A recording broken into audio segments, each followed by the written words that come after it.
وبرکاتہ۔ الحمد للہ رب العالمین والعاقبۃ للمتقین والصلاة والسلام علی رسولہ الکریم۔ اعوذ باللہ من الشیطان الرجیم، بسم اللہ الرحمن الرحیم۔ لقد كان لكم في رسول اللہ اسوۃ حسنہ، صدق اللہ العظیم۔ محترم حضرات، ہم سیرت رسول اکرم صلی اللہ علیہ وسلم پر سلسلے وار پروگرام کر رہے ہیں اور آج اس کا 212 سیریل ہے۔ یہ بند کر دیں اس لیے کہ آواز بہت ہے باہر کی۔ ہم نے کل آپ سے بات کی تھی کہ انشاءاللہ زندگی رہی تو ہم بات کریں گے کہ اللہ کے رسول صلی اللہ علیہ وسلم نے ہماری تربیت حکومت کے بارے میں کیا فرمائی کہ اگر اسلامی حکومت میں غیر مسلمین رہتے ہیں تو ان کے کیا رائٹس ہوں گے اور ان کے ساتھ کیسا برتاؤ ہم کریں گے حکومتی سطح پر۔ یہ جتنی باتیں کی جا رہی ہیں یہ ساری باتیں ذاتی طور پر نہیں ہیں۔ ذاتی طور پر تو جو باتیں ہیں اخلاقیات کی وہ اپنی جگہ ہے، وہ آپ کو ہم نے باتیں بتا دی ہیں۔ یہ جتنی باتیں ہم کر رہے ہیں یہ حکومت کی رسپانسبلٹی اور حکومت کی ذمہ داری کیا ہوگی اگر غیر مسلم اسلامی حکومت میں رہتا ہے تو۔ اچھا، غیر مسلم ہمارے پاس 3 کیٹیگری کے لوگ ہیں۔ 3 طرح کے لوگوں کو ہم غیر مسلم مانتے ہیں۔ پہلی شکل یہ ہوتی ہے کہ ایک اسلامی حکومت پر غیر مسلم حکومت نے اٹیک کرنے کا پلان بنایا یا اٹیک کر دیا۔ اسلامی حکومت نے ڈیفنس کیا اور ڈیفنس کرنے کے بعد وہ سرنڈر ہو گئے۔ سرنڈر ہونے کے بعد دونوں کے درمیان میں ایک صلح نامہ لکھا گیا کہ بھئی ٹھیک ہے ہم سے غلطی ہو گئی یا دوبارہ نہیں کریں گے۔ ایک شرط کے ساتھ صلح ہو جائے گی، جتنی چیز صلح میں ہوگی یہ ایک طرح کا ایک گروپ ہے جو غیر مسلم ہوگا جن سے ہماری صلح ہوگی۔ ٹھیک ہے، ہم ان کے بارے میں آپ کو ابھی الگ سے بات کریں گے۔ یہ 3 جو کیٹیگری غیر مسلم کی ہے اس میں سے ایک کیٹیگری کی یہ لوگ ہیں۔ دوسری کیٹیگری یہ ہے کہ انہوں نے ہمارے ساتھ مقابلہ کیا اور مقابلہ کرنے کے بعد اسلامی حکومت کو اللہ نے فتح دی۔ فتح دینے کے بعد اب ہم نے ان پر جب قبضہ کر لیا تو وہ سرنڈر ہوئے۔ مفتوحین جسے کہتے ہیں، ہمارے فتح کیے ہوئے علاقے، ان کے ساتھ جو ہے وہ کیا معاملہ کیا جائے گا، یہ دوسرے قسم کے لوگ ہیں۔ تیسرے، اسلامی حکومت قائم ہو گئی، کچھ لوگوں نے سے نہ وہ صلح میں شامل ہیں نہ اپیل کرتے ہیں کہ آپ کے ملک میں بڑا امن و امان ہے، ہم آپ کے یہاں آ کر کے رہنا چاہتے ہیں غیر مسلم، حکومت کیا ہے، اسلامی ہے۔ تو اس طریقے سے 3 کیٹیگری کے غیر مسلم ہو گئے۔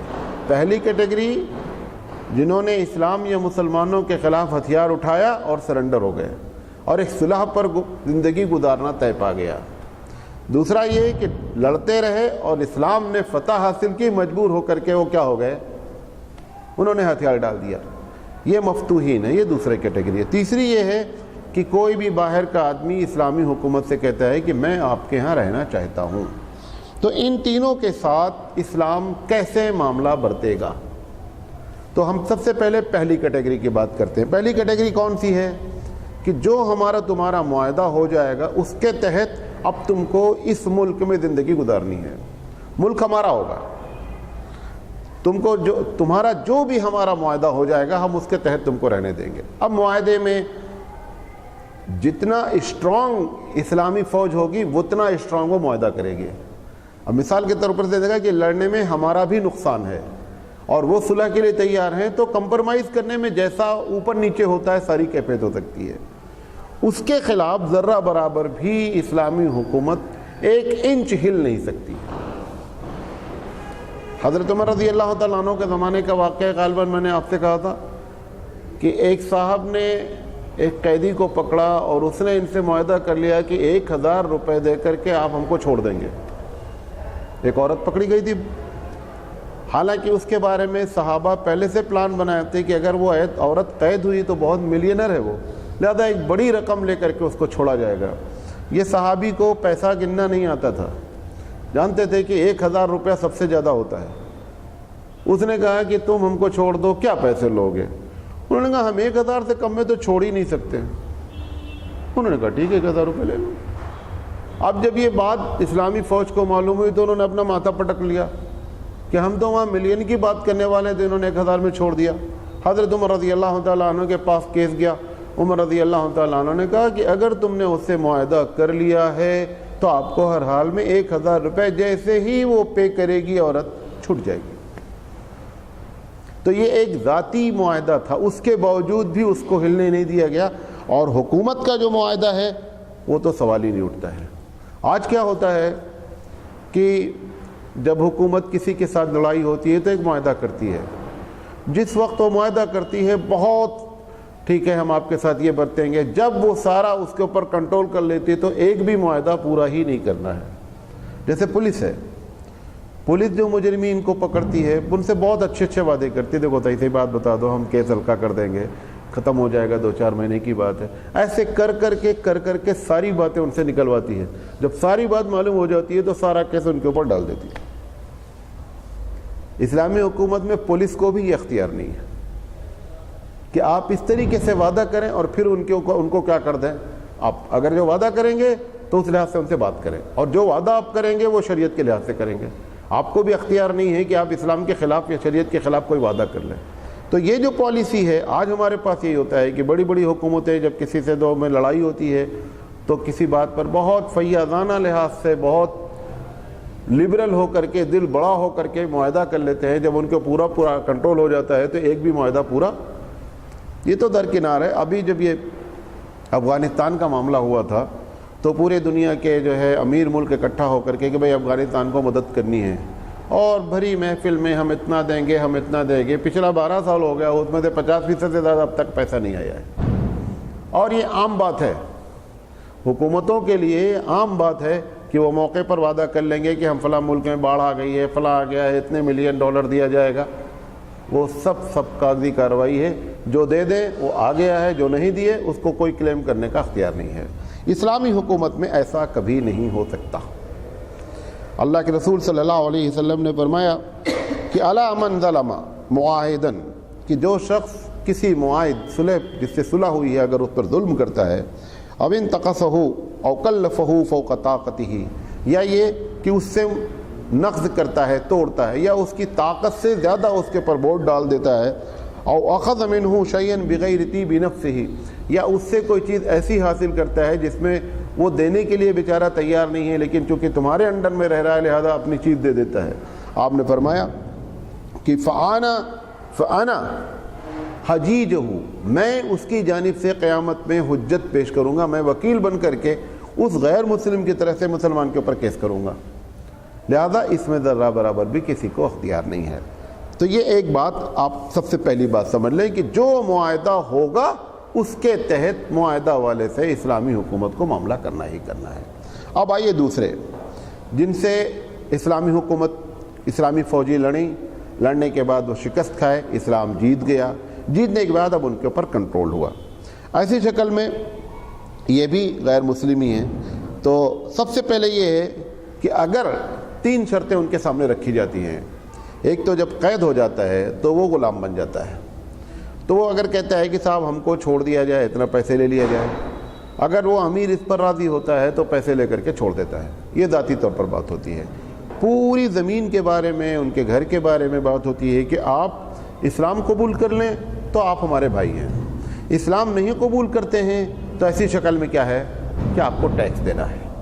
ٹھیک ہے، اب جیسے ہی ٹیکس کا آپ نے نام لے لیا اور وہ اس پر راضی ہو گیا، ٹیکس کتنا ہوگا یہ ایک بات کی بات ہے، ابھی ہم بتاتے ہیں آپ کو، لیکن اگر اس نے ٹیکس پر معاہدہ کر لیا تو اب اس کی ساری چیز محفوظ ہو گئی۔ گرچہ آپ نے اس ملک پر فتح کیا ہے، اس کی زمین پر قبضہ نہیں کر سکتے، اس کی کسی چیز کو ضائع نہیں کر سکتے، اس کے گھر، اس کی عبادت گاہوں پر حملہ نہیں کیا جا سکتا، ساری چیز اس نے اس ٹیکس کے بدلے میں جان، مال اور عزت تینوں کا پروٹیکشن آپ سے لے لیا کہ میں آپ کو ٹیکس پے کروں گا۔ اس کی زمین پر وہ خود کھیتی کرے گا، وہ جو چاہے کھیتی کرے گا، آپ سے کوئی بحث نہیں ہوگی جب آپ نے ٹیکس کا وعدہ کر لیا۔ مطلب ٹیکس لینے کے بعد اب آپ کو اس کے اوپر کوئی اختیار باقی نہیں رہا، صرف اختیار کیا باقی رہا کہ آپ ٹیکس لیں گے۔ اچھا، دوسری چیز یہ ہے کہ یہ جو ٹیکس لیا جائے گا کہ کیسے لیا جائے گا۔ حضرت عمر رضی اللہ کے رسول نے اس پر یہ بات نہیں فرمائی کہ کتنا ٹیکس لیا جائے ایک آدمی سے، تو ہمارے پاس 4 سسٹم ہے ٹیکس کے. نمبر 1 یہ ہے کہ مالداروں کو مالداری کے لحاظ سے اس وقت کے امیر کو اختیار ہوگا ٹیکس کو فکس کرنا کہ آپ پر ہیڈ اتنا ٹیکس دیں گے.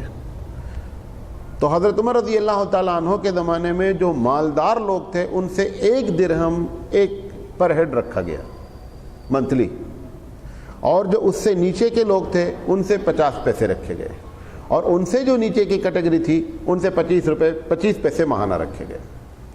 تو وہاں سے ایک اصول ہم کو مل گیا, لیکن یہ ضروری نہیں ہے. اس وقت کے حالات سے انہوں نے یہ کیا, دوسرے والا اس سے بھی کم کر سکتا ہے. اور چوتھی کیٹیگری یہ ہے کہ اگر یہ معلوم ہو جائے کہ اس بندے کے پاس کچھ ہے ہی نہیں ہے تو اس کو ٹیکس نہیں لیا جائے گا. ٹھیک ہے, تو ٹیکس کی جو رقم کی فکس کرنے کی بات ہے وہ شریعت نے متعین نہیں کی ہے. اس وقت کے امیر کو اختیار دیا ہے کہ وہ ٹیکس کو کیا کر لے, اپنے حالات سے متعین کر لے. اچھا, ٹیکس صرف ان لوگوں سے لیا جائے گا جو کماتے ہیں گھر میں. گھر میں 20 آدمی ہیں, 20 آدمی میں 2 آدمی کماتے ہیں, بقیہ کوئی نہیں کما رہا ہے, 2 ہی آدمی ٹیکس کریں گے, 18 آدمی ٹیکس نہیں پے کریں گے. سب سے پہلی بات یہ سمجھ لیں, عورت کماتی بھی ہوگی تو بھی ٹیکس نہیں پے کرے گی. بچوں سے ٹیکس نہیں لیا جائے گا. جو پر ہیڈ فکس کیا جائے گا اس میں بچے شامل نہیں ہوں گے, اس میں عورتیں شامل نہیں ہوں گی, اس میں بوڑھے شامل نہیں ہوں گے, اس میں ایسا بیمار شامل نہیں ہوگا جس کی بیماری 6 مہینے سے اوپر جا رہی ہے, ٹھیک ہی نہیں ہو رہا ہے, بندہ بیمار چل رہا ہے, ایسے آدمی سے بھی ٹیکس نہیں لیا جائے گا. اچھا, اگر کوئی آدمی نے اپنی زندگی سے ہٹ کر خانقاہی زندگی اختیار کر لی, سنیاسی زندگی بن گیا ہے, کسی مسجد کا خادم بن گیا ہے, کسی چرچ کا خادم بن گیا ہے, اس سے بھی ٹیکس نہ لیا جائے گا. ان تمام لوگوں سے ٹیکس نہ لیا جائے. ٹیکس صرف لیا جائے گا وہ جو کماتے ہیں اور جنگ کے لائق ہیں. بات سمجھ میں آ گئی؟ یہ جو ہمارے اوپر ٹیکس کا ہوا تھا نا کہ اسلامی حکومت ٹیکس لاد دیتی, یہ کوئی نہیں بتاتا ہے کہ ٹیکس کس سے لیا جائے گا, سمجھے نہیں؟ تو وہ پر ہیڈ جو فکس کیا جائے گا اس میں یہ سب لوگوں کو الگ کر دیا جائے گا, بچوں کو, عورتوں کو, بوڑھوں کو, بیماروں کو, یہ سب لوگوں کو مستثری کرنے کے بعد جو گھر کے لوگ بچیں گے ان کے اوپر ٹیکس لیا جائے گا. ٹیکس فکس کر دیا اسلامی حکومت نے. پتہ چلا کہ بندے کا بزنس فلاپ کر گیا اور بندہ کیا ہو گیا, خسارے میں آ گیا. جیسے ہی اسلامی حکومت کو وہ پروف کر دے گا کہ میں خسارے میں آ گیا ہوں, اس کا ٹیکس معاف کر دیا جائے گا. حضرت عمر رضی اللہ تعالیٰ عنہ کے زمانے میں تو انہوں نے کہا ٹیکس بھی معاف کیا جائے گا اور اس کے روٹی, کپڑا اور مکان کی ذمہ داری حکومت پر آئے گی. انہوں نے کہا کہ جب وہ ٹیکس دینے کے لائق تھا تو اس نے پوری ہماری فرما برداری کی. آج اللہ تعالیٰ نے اس کو اس حالت میں کر دیا کہ وہ فرما برداری کرنے کے لائق نہیں ہے, لہذا ہماری ذمہ داری ہے کہ ہم اس کے روٹی, کپڑا اور مکان کی ذمہ داری خود لیں گے. یہ مسلمانوں کی بات نہیں ہو رہی ہے, یہ کس کی بات ہو رہی ہے؟ غیر مسلمین کی بات ہو رہی ہے. اچھا, اسی طریقے سے جب غیر مسلمین پر فتح حاصل کی جائے گی تو ان کے جتنے آثار قدیمہ ہیں ان کو ٹچ نہیں کیا جائے گا. جو ہسٹوریکل پلیس ہیں, ایک زمانے سے کوئی مندر چلی آ رہی ہے, پرانا چرچ ہے, اس کو کسی کو ٹچ نہیں کیا جائے گا. جو آثار قدیمہ نہیں ہیں, نئے ہیں, اس پر وہ دیکھا جائے گا کہ یہ مرکز سے اصلاح کا کام ہو رہا ہے یا یہاں سے فتنہ پھیل رہا ہے. اگر فتنہ پھیل رہا ہے تو اس وقت کے امیر کو اختیار ہوگا کہ ان کی عبادت گاہ کو کیا کر دے, ختم کر دے. لیکن اگر وہ محسوس کرتا ہے کہ نہیں, یہاں ایسی کوئی غیرتیں نہیں, نیا چرچ بنا ہے, نئی مندر بنی, لیکن یہاں سے ایسا کوئی فتنہ نہیں ہو رہا ہے, تو حضرت عمر رضی اللہ تعالیٰ نے کہا کہ پریفرنس دیا جائے کہ ان کو کیا ہے, ان کی عبادتوں کو ٹچ نہیں کیا جائے, لیکن آثار قدیمہ کو قطعی جو ہے وہ ٹچ نہیں کیا جائے گا. اچھا, تیسری جو کیٹیگری ہے جو خود سے آ کر کے اسلامی حکومت میں انہوں نے رہنے کی اپیل کی ہے. تو سب سے پہلی بات تو یہ ہے کہ ان سے کوئی ٹیکس ایسا نہیں لیا جائے گا جیسے ذمیوں سے ٹیکس لیا جاتا ہے. اور اگر انہوں نے کہا کہ نہیں میں صاحب ٹیکس پے کروں گا, تو جیسے ہی وہ کہیں گے میں ٹیکس پے کروں گا تو وہ ساری جو پیچھے کی سہولتیں ہیں وہ ان کو حاصل ہو جائیں گی. ٹھیک ہے, سب سے پہلی کیا ہے کہ ان کی جان مال کی حفاظت کی ذمہ داری ہو جائے گی. اگر کوئی مسلمان ملک میں آ کر کے, اسلامی ملک میں آ کر غیر مسلم رہ رہا ہے اور اس کا قتل ہو گیا, اگر قتل ہو گیا تو قاتل کو پکڑا جائے گا. آپ کو معلوم ہے حضرت عمر رضی اللہ تعالیٰ عنہ کے صاحب دادے ایسے ہی قصاص میں قتل کر دیے گئے. حضرت عمر رضی اللہ تعالیٰ عنہ کے ایک لڑکے عبید اللہ ابن عمر ہیں. یہ کیا ہوا کہ جب حضرت عمر کا قتل ہوا تو حضرت عمر کے قتل میں جو آدمی ملوث تھا اس کا نام فیروز لولو تھا. تو فیروز لولو سے کے بارے میں یہ ہوا کہ اس کی ایک بیٹی ہے جو اس قتل کی سازش رچی میں کیا ہوئی، ملوث ہوئی. اور اس کا ایک اور آدمی تھا. ان کو غصہ آیا، اپنے باپ کا بدلہ لینے کے لیے جا کر کے دونوں کو انہوں نے مرڈر کر دیا. کس کو؟ اس کی لڑکی کو مار دیا، ایک آدمی کو اور مار دیا. حضرت عثمان رضی اللہ تعالیٰ عنہ کا زمانہ تھا. حضرت عثمان رضی اللہ تعالیٰ عنہ کی عدالت میں کیس آیا. حضرت عثمان نے ججمنٹ دے دیا کہ ان کو یہ آدمی ہمارے یہاں رہ رہا تھا، یہ اس کے ہم ذمہ دار تھے، اور یہ بغیر کیس چلائے ہوئے انفرادی طور پر انہوں نے قتل کیا ہے، لہذا ان کو قتل کے بدلے میں قتل کیا جائے گا، اور قتل کر دیا گیا. کون ہے؟ حضرت عمر رضی اللہ تعالیٰ عنہ کے لڑکے عبیداللہ ابن عمر ہیں. نبی کریم صلی اللہ علیہ وسلم کے زمانے میں ایک ایسے ہی کیس آیا. ایک مسلمان نے ایک ذمی کو غصے میں آ کر کے قتل کیا. حضور کے زمانے میں چند 3 یا 4 ہی کیس ہوئے ہیں قتل کے، اس میں سے ایک یہ ہے. حضور صلی اللہ علیہ وسلم نے قتل کی تحقیق کی، پتہ چلا کہ مسلمان نے ذمی کو قتل کیا ہے جس کی ذمہ داری اسلامی حکومت نے لے لی تھی. حضور نے ججمنٹ دیا کہ قتل کر دیا جائے گا.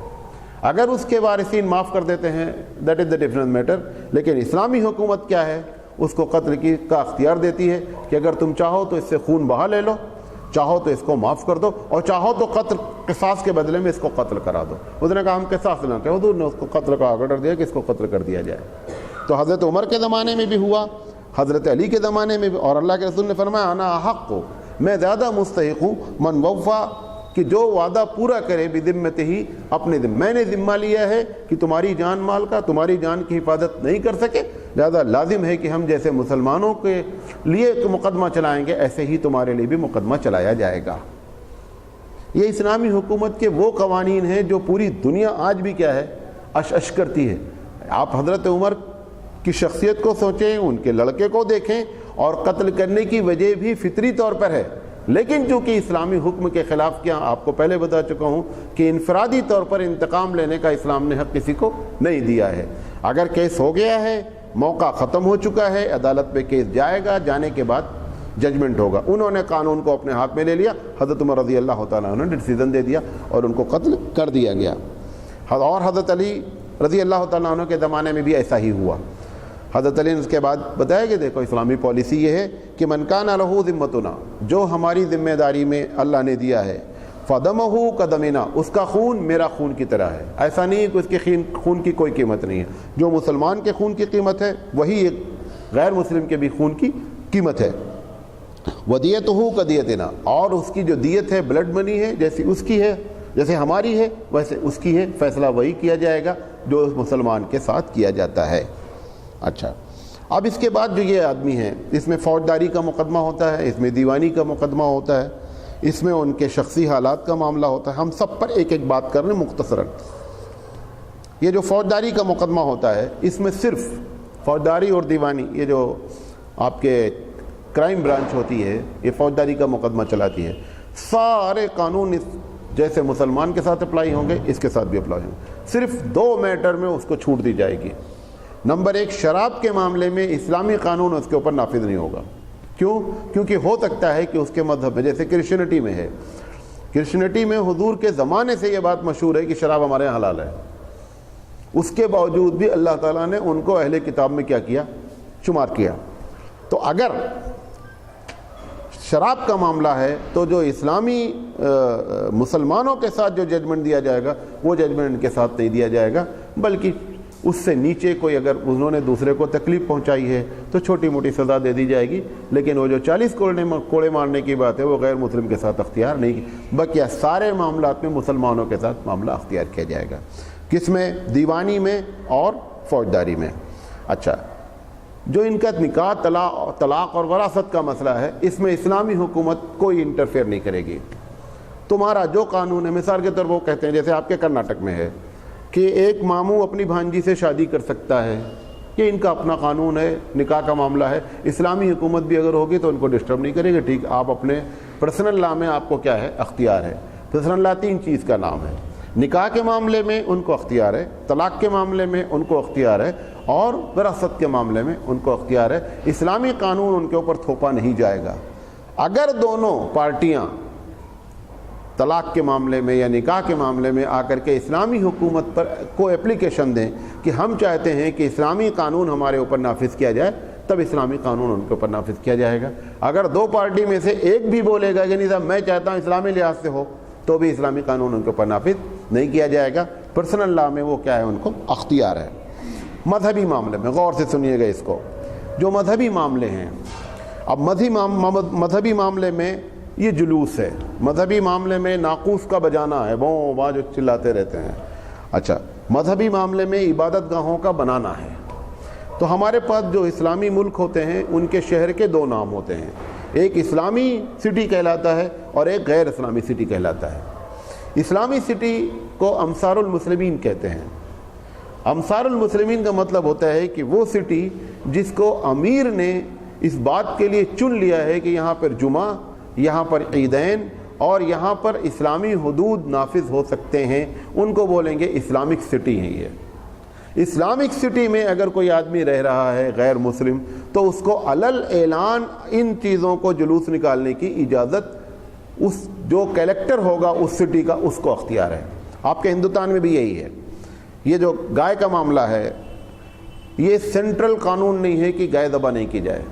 کیا لکھا ہوا ہے ہندوستان میں قانون میں کہ گائے کے معاملے میں علاقے کے جو کلیکٹرز ہیں یا سی ایم ہیں، ان کو یہ اختیار ہے کہ وہ اپنے علاقے میں گائے کٹنے دیں، اگر سمجھتے ہیں کہ کٹنے سے فتنہ نہیں ہوگا تو کٹنے کی اجازت دے دیں، اور اگر وہ سمجھتے ہیں کہ کٹنے سے فتنہ ہوگا تو ان کو اختیار ہے کہ وہ چاہیں تو گو کشی پر روک لگا دیں۔ یہ وہی چیز ہے کہ اسلامی حکومت اگر ہوگی اور امصار المسلمین ہوگا، یعنی اسلامک سٹی ہوگی، تو اسلامک سٹی میں ان کو مذہبی لحاظ سے یہ پابندی کرنی پڑے گی۔ لیکن اگر یہ ساری رسمیں جلوس نکالنا چاہتے ہیں، شنکھ بجانا چاہتے ہیں، اپنے بت کے لیے پوجا کرنا چاہتے ہیں اور اس کیمپس کے اندر کرنا چاہتے ہیں، تو امصار المسلمین بھی ہوگا تو کوئی ان کے اوپر آبجیکشن نہیں کیا جا سکتا۔ مطلب ایک آدمی چرچ میں رہتے ہوئے اس کا کیمپس ہوتا نا، آپ کو معلوم ہے کہ چرچ کہیں بھی ہوگا، پہلے چرچ والے اپنی باؤنڈری بنائیں گے۔ آپ نوٹ کریں اس کو، یہ ان کو ملا ہے اسلامی حکومت سے ہی، کہ جب انہوں نے یہ دیکھا کہ ہم کو بعض ملکوں میں اپنی رسموں کو ادا کرنے کی پرمیشن نہیں ہے اور اس میں یہ قانون ہے کہ کیمپس کے اندر آپ جو چاہیں کریں، لہذا انہوں نے اپنا اصول ہی بنا لیا کہ چرچ جہاں بھی ہوگا 99% آپ دیکھیں گے کہ پہلے اس کی باؤنڈری ہوگی پھر چرچ اس کے اندر ہوگا۔ یہ وہی چکر ہے کہ تاکہ اب تو خیر ان کو یہ بات معلوم بھی نہیں ہے، لیکن لیا ہے، ان کو یہیں سے نصیحت حاصل ہوئی ہے۔ تو اسلامی حکومت اگر ہوگی تو ان کو کیمپس میں اپنے کام کرنے کی اجازت ہوگی، چاہے اسلامی کی سٹی کیوں نہ ہوگی۔ غیر اسلامی سٹی کا مطلب ایسا نہیں کہ وہاں سب غیر مسلم رہ رہے ہیں، ہو سکتا ہے مسلمان ایک بڑی تعداد میں رہ رہا ہو، ایسی جگہ پر وہ ان تمام چیزوں کو کھلے عام بھی کر سکتے ہیں۔ یعنی وہ اپنے جلوس نکال سکتے ہیں، وہ کیا کہتے ہیں اپنے بتوں کو کندھے پہ لے کر کے گھومتے ہیں، جیسا بھی ہوتا ہے وہ سارا سسٹم کر سکتے ہیں، وہ شنکھ بجا سکتے ہیں۔ اچھا، وہ خنزیر کے گوشت کی دکان وہاں رکھ سکتے ہیں، وہ شراب کی دکان وہاں رکھ سکتے ہیں۔ یہ ساری چیزیں ہوں گی گرچہ وہ اسلامی حکومت کے انڈر میں رہ رہے ہیں، کیونکہ اس سٹی کا نام کیا ہے، غیر مسلم سٹی ہے، لہذا ان کو یہ سب کرنے کا اختیار ہوگا۔ اپنی مذہبی رسومات جتنی بھی ہیں، جس انداز میں بھی ہیں، ایک ہی شرط ہے کہ اس سے کسی دوسرے کو ڈسٹربنس نہیں ہو۔ مطلب آپ دھڑ دھڑ بجاتے جا رہے ہیں، دوسرے کو ڈسٹرب ہو رہا ہے، آپ ایسا نہیں کریں۔ آپ اتنا آہستہ سے جلوس نکالیں، شنکھ بجائیں کہ دوسرے والے کو ڈسٹرب نہیں ہو۔ یا جو ہاؤسنگ ایریا ہے وہاں پر آپ اس بات کا احتیاط کریں۔ اوپن ایریا ہے آپ دور سے بجا سکتے ہیں، لیکن جہاں پر آج بھی قطر وغیرہ میں، دبئی وغیرہ میں جو ہارن بجانے کا سسٹم ہے، ہاؤسنگ ایریا میں آپ جمعہ کے دن صبح ہارن نہیں بجا سکتے۔ جیسے کوئی آدمی کار چلا رہا ہے، دو طرح کے ایریا ہوتے ہیں نا، ایک کمرشل ایریا ہوتا ہے، ایک ہاؤسنگ ایریا ہوتا ہے، وہاں پہ گھر ہیں۔ آپ صبح کے ٹائم پہ جمعہ کے کیوں لوگ ڈیوٹی نہیں کر رہے ہیں، آج سو رہے ہیں لوگ، تم جا کر کے وہاں ہارن نہیں مار سکتے ہو گزرتے ہوئے کسی بھی طریقے سے۔ اگر ہارن آپ نے مار دیا اور گھر والے نے کمپلین کر دیا، پولیس بلا لیا، بہت بڑا مسئلہ کھڑا ہو جائے گا، دوسرے کو ڈسٹرب نہیں کرنا ہے۔ تو یہ جو مسلمان غیر مسلم لوگ ہوں گے اسلامی حکومت میں رہتے ہوئے، ایسا کام نہیں کرے کہ دوسروں کو ڈسٹرب ہو، ورنہ ان کو اپنی ساری کی ساری رسمیں کرنے کا، حتیٰ کہ سور کے گوشت بیچنے کا، صلیب لٹکانے کا، صلیب کی پوجا کرنے کا، شراب کی دکان کھولنے کا، یہ سارے اختیار اسلامی حکومت کو دیے جائیں گے۔ یہ جو لوگ غیر مسلم اہل کتاب سے شادی کر لیتے ہیں، یعنی کرسچن سے، اگر وہ عورت آ کر کے آپ کے گھر میں کہے کہ صاحب میں سور کھاتی ہوں، میں تمہارے گھر میں ہوتے ہوئے میں سور فرائی کروں گی، پکاؤں گی، آپ ایز اے شوہر روک نہیں سکتے، آپ کو اختیار نہیں ہے. آپ صرف اتنا اس سے کہیں گے کہ دیکھو اپنا برتن تم الگ رکھو، ہمارے برتن میں اپنے برتن کو مکس اپ نہیں کرو. اتنا ہی شوہر اختیار کر سکتا ہے. لازم ہے کہ آپ اس کو اس کے مذہبی لحاظ سے پوری پرمیشن. وہ کہتی ہے کہ میں جہاں پہ رہوں گی اپنے بیڈ کے پاس میں تصویر لگاؤں گی مریم کی، آپ روک نہیں سکتے ایز اے شوہر. آپ کو کیوں؟ اگر جس وقت اہل کتاب سے اللہ نے اجازت دی، یہ ساری کیفیت ان کے موجود ہونے کے باوجود پروردگار عالم نے کیا کیا؟ اجازت دے رکھی ہے. لہذا آپ ان کے یہ جو بنیادی رائٹس ہیں، جو بنیادی حقوق ہیں، اس بیوی کو آپ محروم نہیں کر سکتے. نہیں ہم سے جمتی نہیں، ہم سے جمتی نہیں تو کون تم کو بولا اس سے جا کے شادی کرو؟ کوئی ڈنڈا لے کے مارا ہے؟ نہیں کرو شادی بھائی. لیکن اگر تم نے شادی کیا ہے جس چکر میں بھی آ کر کے، تو اس کے جو حقوق شریعت نے رکھے ہیں آپ اس کو ٹال نہیں سکتے. لوگ سنتے ہیں دنگ رہ جاتے ہیں، ایسا کیسے ہو جائے گا مولانا؟ ہمارے گھر میں سور پہ، ارے سور کھانے والی لے کر گئے تو سور پکانے دوسرے گھر میں جائے گی بھائی. سور کھانے والی گھر میں لے کر کے آئے، پکانا کہاں جانا؟ بازو والے کہاں جائے گی؟ تمہارے یہاں پکائے گی. تو اللہ نے جان بوجھ کر کے اجازت اس لیے دی کہ تاکہ تم کو شرم آوے، سور کھانے والی گھر نہیں لاؤ. کیونکہ اس کو ذرا سے ہوگا نا کیا یار گھر میں سور پک رہی ہے، تو اس کو ٹینشن ہوگا. تو یہ ایک طرف پہلے کتاب سے اجازت بھی دے رکھی ہے، اور دوسری طرف یہ اس کو کنٹرول بھی کر رکھا ہے کہ بیلنس رہے. اس لیے اس نے جان بوجھ کر اللہ نے اجازت دے رکھی ہے، سمجھے. لیکن اگر آ گئی ہے تو پکائے گی آپ کے گھر میں، دوسرے گھر میں نہیں پکانے جائے گی. اچھا، جو عبادت گاہوں کا معاملہ ہے، ایک ہوتا ہے کہ عبادت گاہوں کی تعمیر کرنا اسلامی ملک میں. کون عبادت گاہیں؟ غیر مسلمین کی.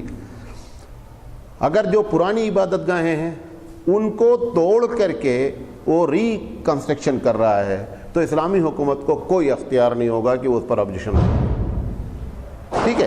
اچھا، اگر وہ نئی عبادت گاہ بنانا چاہتا ہے، آپ کو معلوم ہے آج کل حالات یہاں کے کیا ہیں ہندوستان کے.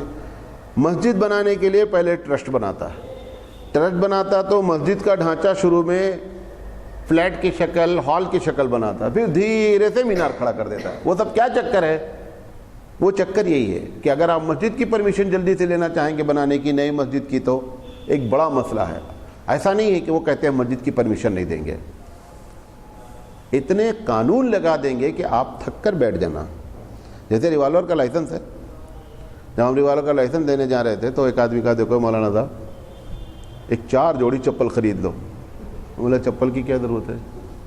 ریوالور کے لائسنس ہے، چپل کی کیا ضرورت ہے؟ اس نے کہا آپ ابھی نئے ہیں، اتنا دوڑائیں گے کہ 4 جوڑی چپل ٹوٹے گی تمہاری. قانون ہے کہ ہندوستان کا، ابھی اگر آپ پڑھیں ان کے باعلاج میں آپ ہندوستان کہ ہر آدمی کو اپنے پروٹیکشن کے لیے اسلحہ رکھنے کا اختیار ہے. وہاں بہت اچھا لگتا ہے، لینے جاؤ تو نانی یاد آ جائے. تو 4 جوڑی چپل تو اس نے کہا تھا 6 جوڑی ٹوٹ گئی. تب یاد سمجھ میں آئی بات کی تو صحیح اس نے بات کہی تھی کہ 4 جوڑی چپل ٹوٹ جائے گی. تو کبھی کبھی قانون ایسے بنا دیے جاتے ہیں کہ دیکھنے میں ہوتا ہے کہ قانون ہے، جب عملی شکل میں آپ اتریں گے تو آپ اس پر کیا ہے عمل نہیں کر سکتے. ایک بادشاہ تھا، اس تھوڑا فنکی تھا، تو وہ بادشاہ نے گاؤں میں ہاتھی بھیجا. کہا دیکھو یہ ہاتھی رائل ہاتھی ہے، اس کی ڈیلی انفارمیشن ملنی چاہیے، لیکن کون بھی آ کر یہ نہیں بولنا ہاتھی مر گیا ہے، مرے تو بھی نہیں ہے بولنا، لیکن بتانا بھی ہے آ کر کے ہاتھی کیسا ہے. خیر وہ دیتے رہے. ایک دن تو مرنا ہی تھا، ایک دن مر گیا. اور کہا جو آ کر کے بولے گا مر گیا اس کو پہلے مار دینے کا ہے. وہ سنکی تھا، منٹل. تو جب ہاتھی مر گیا، اب گاؤں والے بیٹھے کہ یار اس کو آج بھی اطلاع بھی دینا ہے، لیکن جا کر بولے گا کون ہاتھی مر گیا؟ تو ایک اس سے بڑا سنکی تھا، ہوگا میں جاؤں گا، میں بتاؤں گا، جا کر کے پوری بات بتاؤں گا. کہا لوگ تم کو مار دیں گے. کہا کچھ نہیں ہوتا، میں جا کے بولتا ہوں. کہا پہنچا، کہا میں ہاتھی والا. اچھا کیا بات ہاتھی کی بات؟ کہا آج ہاتھی جو ہے لیٹا ہوا ہے، کھاتا نہیں ہے، کچھ پیتا نہیں ہے، نہ سانس لیتا ہے نہ سانس چھوڑتا ہے، نہ ہلتا ہے نہ ڈلتا ہے. تو بچہ نے پوچھا ہاتھی مر گیا؟ کیا میں کیوں کہوں، میں کیوں کہوں ہاتھی مر گیا؟ لیکن جو کیفیت ہے وہ یہ ہے، یہ بتا رہا ہوں آپ کو، سمجھے نہیں؟ تو ایسے ہی ہے کہ قانون بھی لگانا ہے اور قانون پر عمل بھی نہیں ہونا ہے، ہاتھی کی اطلاع بھی دینی ہے اور یہ بھی نہیں کرنا ہے کہ ہاتھی مر گیا ہے، سمجھے نہیں؟ تو ایسے ہی یہ قانون ہے۔ تو عبادت گاہیں جو پرانی ہیں ان کو تو بنانے میں کوئی اعتراض ہی نہیں ہے۔